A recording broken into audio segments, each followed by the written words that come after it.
How you doing? I'm great. Were you just filling? What? Were you just filling till I got on? Filling? Yeah, Filling. yeah. I always have a filling story, just in case, right? Technical She's problems here and coming on any second, any second. We're waiting for there. her. I think she's there. She's coming right. Yeah. There she is. They- yeah, it was my shoveling snow story. How today's Mm-hmm. snow is heavy Mm-hmm. about it. So I know you've been busy, so I got tons of questions, lots going on. So Saturday, we avoided a big snowfall. I was texting with a girlfriend in Oakville, and she was complaining to me that she had already shoveled twice. And I looked uh, outside and I sent her a picture of my front yard and my driveway, which was clear. And I said, "Are you sure?" So do they you were on shovel? it Do like you a shovel champ. your own driveway? Well, of course, don't you? Okay, yeah. Well, I do. I have Anyway, your. and so, yeah, I guess Oakville was part of the big snowfall from Hamilton and Burlington and Mississauga, at least parts of Mississauga. I'm in the east part. We escaped it, southeast. So I don't know. Did you get it in the center? Yeah, I'm North Mississauga. We got destroyed. Yeah. So. But this tonight, yes. But I'm talking Saturday. Oh no, Saturday. No, I had nothing. I'm talking Saturday. Saturday Oh, there was a snowstorm in Hamilton, Burlington, Oakville, but we escaped oh, it. okay, okay.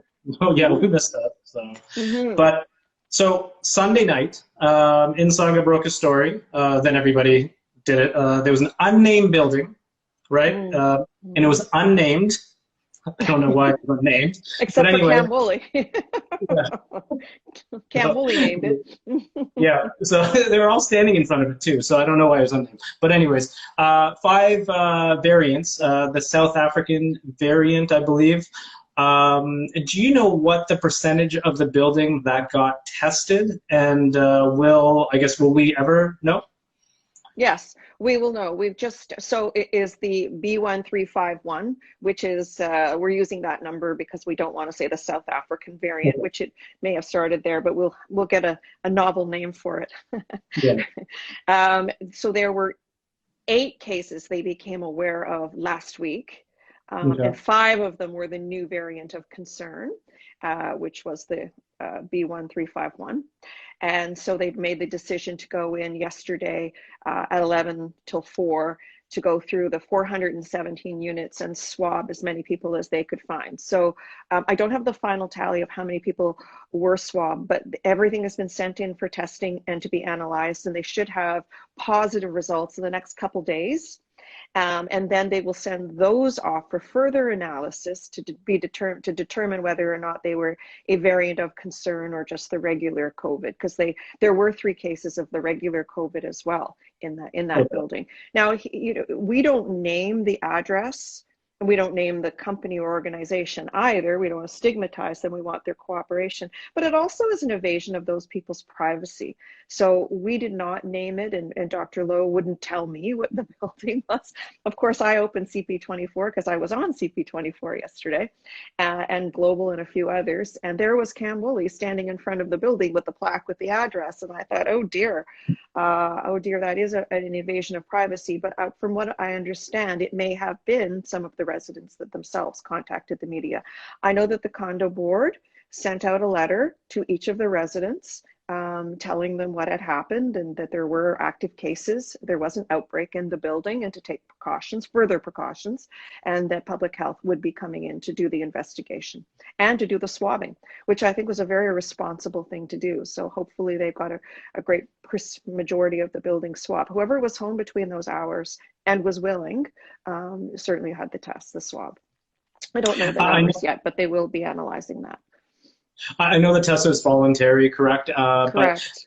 do you know what the uptake was? Do you have like I don't know 50%? any of that yet. No. I mean, it just Okay. happened yesterday, so they're probably still gathering that. We don't know exactly how many people live there. They said 1,800, but I think that number is a bit high. There are 417 units, so I don't think that there could be 1,800 people, but certainly north of 1,000 people live in the building. Okay. So you answered this question that I guess it was undisclosed because there is a privacy factor to Of it. course, yeah. Okay. I was just wondering too, because I know it's a public health issue too, because I know real estate agents and, still are doing showings unless they told them not to, so like a bunch of real estate agents reached out to It, us saying, in that which building? building? Yeah. but Oh, they, in that building, yes, because they are real estate agents, of course, are essential and are permitted to do showings by appointment for, as long as the unit is empty and they're only there with their clients, then yes, they are essential. So yeah, so there is a need to disclose in some cases, but they would have known if they had tried to take people there that that was the building in question. Probably not a good idea to have a showing yesterday there. well, yeah, I'd say so. So on February 22nd, Mississauga is going to kind of open. Is it going to be in the gray zone? So that decision will still be made. I Okay. believe as we get closer, we will know more. Right now, we believe we'd be in the gray zone. Yes, it's no secret that Dr. Lowe has his concerns. He and Eileen Davila from Toronto as well. Both of them have concerns that they would have felt more comfortable had we waited 2 to 4 weeks after school return, just to see the full impact of the school return. And of course, they now have concerns about the new variants and what the impact they will be. We know these new variants are very transmissible. Some of them, the symptoms are less severe, but not all of them. We don't know the characteristics of the Nigerian strain, for instance, or the Brazilian. We understand the Brazilian is more severe than the UK. The UK is more transmissible but less severe. So we don't know all the characteristics yet, but they do have a concern that now that they have presented themselves in the GTA here in Mississauga, we haven't seen the modeling numbers of what they could be. So they have both expressed the concern. Now, the gray zone doesn't open up very much. Let's be honest. We're in stay home lockdown right now. The gray zone allows retail to open, but with a capacity limitation of 25%. So it does allow every store to open, including the mall, with capacity limits. Everything has capacity limits, and it allows the outdoor gathering number to increase from 5 to 10. So that's the only change. And I know both of the medical officers of health still have concerns. So actually, when I leave you at 5 o'clock, we get on the Peel Public Health call with all the mayors, the CAOs, public health, etc., and the hospital partners, Trillium Health and William Osler, to have this discussion. I know businesses would like to open. I know they do. They're struggling, and I would love them to open. But at the same time, if I had to say to you, if we open you on the 22nd, and you realize that you would likely close again at the end of March or April, would you still want to open, or would you rather wait 2 weeks and then open safely and hope not to reopen again, have to close again once we've reopened? So those are the factors we're trying to balance. Right now, I think I think we're in good standing that we will open, limited in gray zone. I'm telling you, our numbers are looking good though, and the hospital is stabilized. So I'm feeling pretty comfortable. The numbers came out today. I've been asking if we could get them earlier so I could have them for our call. Okay, thank you. They always seem to arrive right after I got off the Vaccination interview, and I thought, geez, can't I get a few hours earlier, and then I have the hottest numbers, because I knew we would be in double digits, right? And I was predicting we'd be about 80 cases per 100,000 and 81.3. Wow, okay. So that's great news. Yes, and our test positivity rate is really, really good, 4.6%. Wow, okay. And the R factor, the reproductive number, 0.84. So that needs to come down a little. It needs to be a little lower to get into the red zone. But just as a reminder, we're at 81.3, 81 cases per 100,000. The red zone is 40. So we're almost there. I mean, let's not forget that 2 weeks ago, we were at 200 cases per 100,000, right? So we've come a long way.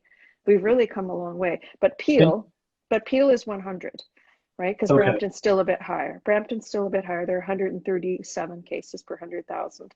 So the positivity factor in Peel is 6%, and the R factor is 0.88. So it's a bit higher. But you know what? Trending in the right direction. We look really good.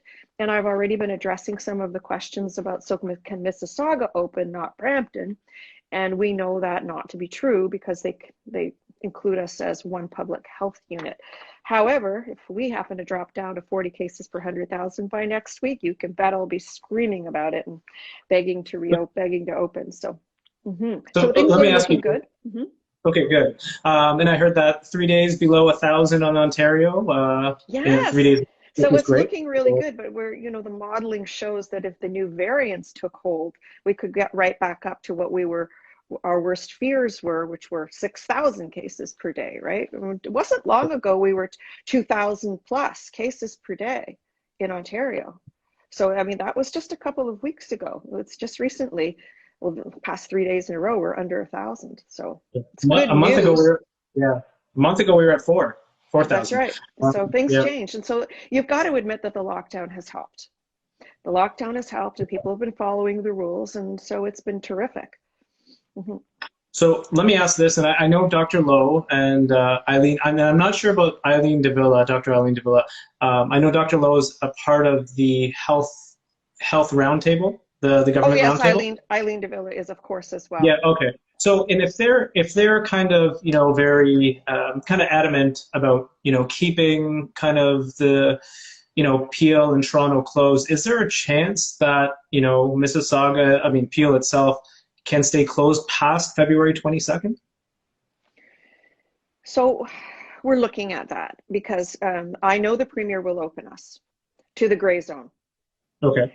And Dr. Lowe has expressed concerns that it's not the right time to open. He would prefer to wait, as Eileen Davila would, 2 to 4 more weeks to see the impact of the kids going back to school and the impact of the new variants.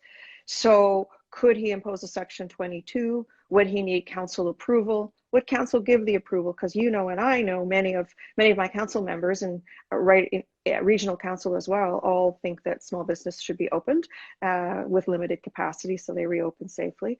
So would they extend that courtesy? But at the same time, we've always said we're following the advice of public health. And if he feels strongly, then we should take the advice of public health, right? That is what we've always said. We'll follow the advice of public health. So when I leave you, we'll get on that call and see how strongly he feels about it, or if there's some room now that we're 80 cases per 100,000. So I'm hopeful. And, maybe by the 22nd next week, maybe we'll be down to 60 or 50 cases or less. So I'm hopeful. That he will let us open. And so we don't say no yet, but he's expressed concern. Okay. Last week at council, some councillors expressed some concern for because its personal care services must remain closed. Salons, haircuts, I guess it's not a fair playing field. What are your thoughts on that? Are you going to push for salons and stuff to be open? Certainly they open in the red zone. I was just seeing the people in Hamilton were already getting their hair cut. I actually went to the Shoppers Drug Mart and broke down and got some Miss Clairol. I don't know when we're going to reopen, right? So I love our interviews. What's that? I love our interviews. I know, right? I'm so candid. My staff are always on the edge of their seats, especially when I start off my remarks. Well, I shouldn't really say this. Then they go, Yeah. Oh no. So anyways, in the red zone, but certainly Councillor Parrish was very humorous last week because of course it was announced that pet groomers and dog walkers and etc. Were essential, that they were declared essential and could reopen, and she quipped that she would have to go see the pet groomer to get her own haircut. It was quite a funny moment. But it's soon enough. We have to get down to 40 cases and then we can open hair salons, nail salons, and etc. Cool. Tell her I said hello. I will. So, I know that Halton's opening up as well. Yes. So are you going to kind of say not to region hop? I know you can't do anything about that, but I mean, like, are you gonna as much as possible? I mean, everyone has connections with regions that we use seamlessly, particularly Mississauga, Oakville, quite seamless. Toronto as well. Toronto's same region, same lockdown color code framework that we are. So that's different. Yeah, of course, we ask people not to and really consider whether it's essential before you make the decision, right? We're getting so close. We're getting so close, right? Yeah, I just true. don't want to negate all the gains we've made by Yeah, but we all also know that it doesn't work when the regions are in different frameworks and different color codes, because we saw Okay. that before Christmas. We saw everybody doing their holiday shopping in the zones that were opened, in the color zones that were open. So we know it doesn't work. Region hopping is a thing because people do have, you know, their favorite doctor or hair salon in a different municipality. It happens. But so as much as possible, please stick to the rules. Okay, cool. Change gears a little bit here. The feds came out with a new handgun bylaw that Mm-hmm. allows municipalities to ban handguns by restricting possession. Will Mississauga be doing anything about this? Yeah, we're going to have that conversation probably tomorrow at council. I've never been in favor of guns in any sort. I would ban handguns here, although I'm not sure what good it will do if Brampton, Oakville, and Toronto don't. Right? This is a kind of thing that has to be done over a regional basis, whether province-wide or federally. Federally, they're being sensitive to different regions that are rural, that use, you know, different sorts of rifles, guns, and on their farms for shooting, hunting, etc. So we understand that, but I just don't think they're needed in urban areas. You know, if you want to go to a shooting range, whatever they're called, What rifle range? a rifle range, thank you, that's what I'm looking for, then you can lock up your rifle there or borrow one there, I guess, and use it there. I've never fired one. I probably won't ever. I don't believe people need, especially in urban areas, need to have own guns. I just don't think so. But I don't know how effective it would be if we ban them here. I think it would be largely symbolic, but I bet our council will have that discussion. I would certainly support it. And Okay. then there's the gun buyback program as well. And, you know, there are glitches with that too. Does that mean, you know, you get a reward for turning in your great uncle's rifle that he passed on to generation? I don't know, you know. It's great, but the people who should be turning in the weapons won't be, right? It's not the illegal guns who are going to get off the streets, by the people who we don't want using them, Sure. right? They're not Uh, going to participate in the gun buyback. sure. Um, any tickets this week given out over the past week? Yes. Yes, we had Any? I know, yes, we had, yeah, I wrote these down. Here they are. I have them here. So a number of jewelry stores actually. And then I think they could have done curbside pickup delivery, but obviously Valentine's Day, right? Okay. So there were a few They that get got ticketed or they got some warned? fines. Pardon me? Fines? They get ticketed or warnings? Well, there were some that got ticketed. Oh, okay. Mm-hmm. There were some soccer games with jerseys, so organized sports, not just like a little, they're not Okay. supposed to be playing. We're still concerned about the ice skating because it's unsafe. Oh, and there was a large residential gathering, shall we call it, on the 12th. And I believe it may have been student related, shall we say. I think that's Okay. all the information I can give you. So there were I didn't- still a few people breaking rules. I think there was another house party, and that was probably Valentine's related. Okay. All right. So, yeah, I saw the new signs actually go up. I live by the Good. Meadowvale Observatory, and Oh, it yes, had a yes. huge massive sign: "Do not go Well, I on mean, the lake, it's a river." concern, right? They're not solid. They're not frozen over. People falling into the Credit River. They've been rescued out of the Credit River. And I know I got the same probably photos sent to me as you were sent yourself. Like beautiful day on Saturday. There were, I heard, I don't know, I can't verify, 1,000 people on the Credit River walking, skating, etc. Which Yeah, sounds lovely, but if it's unsafe, you shouldn't be on the ice because it's thin. yeah. I jogged right by there. I saw that sign, looked at the credit, and And kept people are going. walking, and People were people are walking. walking on the credit. Yeah, Anyways, that's true. so Yeah, I anyways, saw the pictures. They sent them to me as well. so nice big signs though. With any update on paid sick leave? No. Okay. Sadly, more and more, you know, every day or two, you see an editorial or a different organization group, Union Unifor came out with a big endorsement of it as well. But no movement, no movement. So we did have meetings. Big city mayors met with the Prime Minister and cabinet ministers last week, and we raised it. Ontario big city mayors are meeting this week, and we've raised it as well. But we raised it last week. I raised it with the Minister of Finance, Chrystia Freeland. I raised it and gave her the blowdown. I gave her the research done in Peel on the 25%, 1 in 4 continue to go to work, and 1% continue to go to work with a positive test. Because the benefit, the current emergency sickness benefit, doesn't go far enough, right? And they're still choosing the paycheck over the safety of their community. I'm going to take some viewer questions that we got throughout the day. Where are the Mississauga vaccination centers going to be? That's a good question. So the one that has been confirmed is what we used to call the sports zone, the field house at the Paramount Center. So not the Paramount Center, but that other building that has the gymnastic equipment and the big soccer field, that field house will be the main vaccination center. They are looking for another facility that's central, and I know they have one identified, but it's not confirmed, so I shouldn't really say. And they may look for one in the south. I know they've looked at Carmen Corbis, and some of our community centers have been looked at too.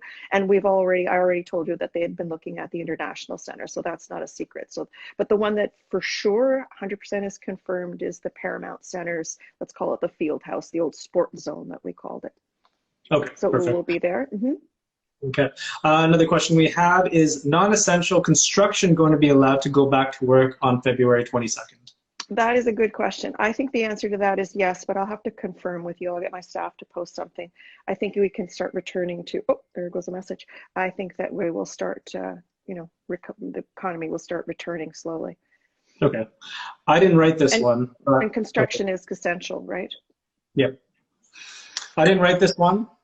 Somebody just said, what is your favorite restaurant in Mississauga? Don't worry, she's not going to answer that, so we'll move on to the next question.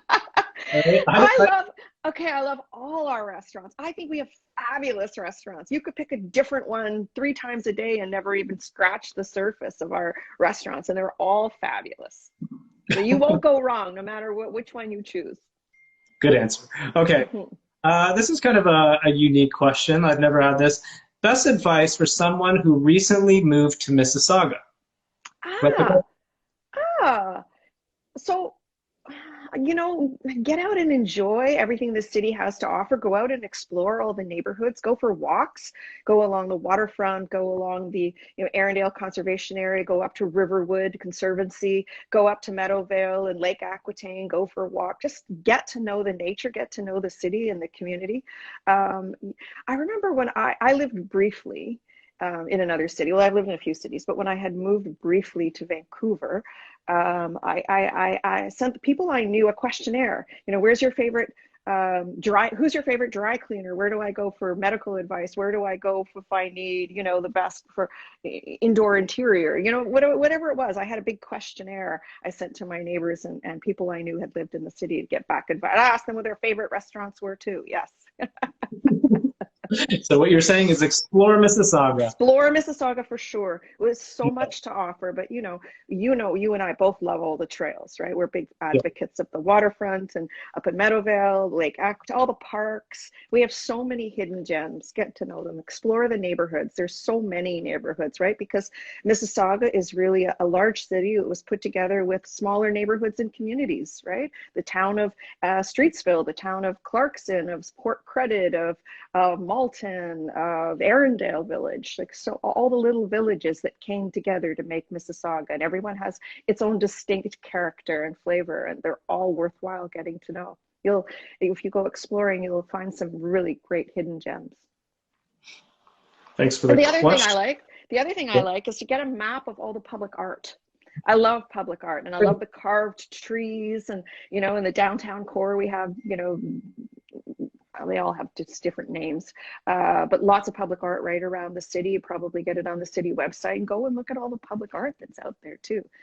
I love art. It makes our city very interesting. When I drive by some of the installations, Child Contemplating Child is the one where, that big bronze structure with the head down of the child thinking. Contemplating Child. It's in the downtown. Yes, I remember that one. Okay, here. And the one at Riverwood Conservancy that looks like that green upside down cone. Like a big splashy thing. Right. Isn't that beautiful? I just love that. I was there for the opening and just love it. It makes the city unique. And of course the waterfront, right? I love the waterfront. Okay, another one. We're going to change gears. Does Mississauga ever plan to loosen up the cannabis retail bylaws? And I ask this, you know what the funny thing is? So it's like Yeah, this Burlington, comes up all the time, right? This yeah, so comes up all the Burlington time. has I think the most cannabis stores proposals per capita than any other city in Canada. Oh, right? Brampton has about 20 now proposed. Oh. Mississauga. So, But we opted out, right? We haven't opted in yeah, yet. That's why we don't yeah. have any proposed. And one of the reasons that there were so few was that the licenses were lagging, right? That were um, given out by the province were lagging. You know, my council took a position that we didn't want cannabis stores near sensitive areas like daycares and nurseries and group homes, etc., or community centers or schools, of course. And we wanted some input into where they could be located. And we didn't want a large concentration of them in one area. We didn't want, you know, now that we have seen, unfortunately, some retail closings, you know, I don't want to see cannabis stores in all of those. So, but they didn't allow us to do that flexibility. They didn't allow us to control the zoning or where they could be located. They're given as of right. When you receive your license, you can open up wherever. So we didn't like that we couldn't control that. Now, we were also wanted to learn from the others' examples, other cities' examples. What was the learned experience? What were the best practices? You know, and so because there wasn't a large number of them yet, there wasn't a lot to learn from yet, right?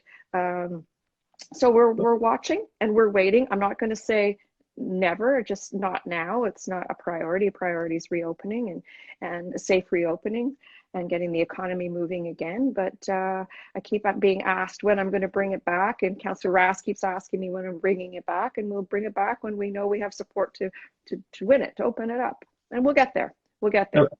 All right. But now that you've seen other cities do it, do you guys see, you know, kind of it's a good thing? Like, or do you see that it's concerning? What do you guys see? No, I have a greater level of comfort. Yeah. Okay. Yeah, Perfect. I do. Yeah, I do. Nothing nefarious happened. Okay. Right.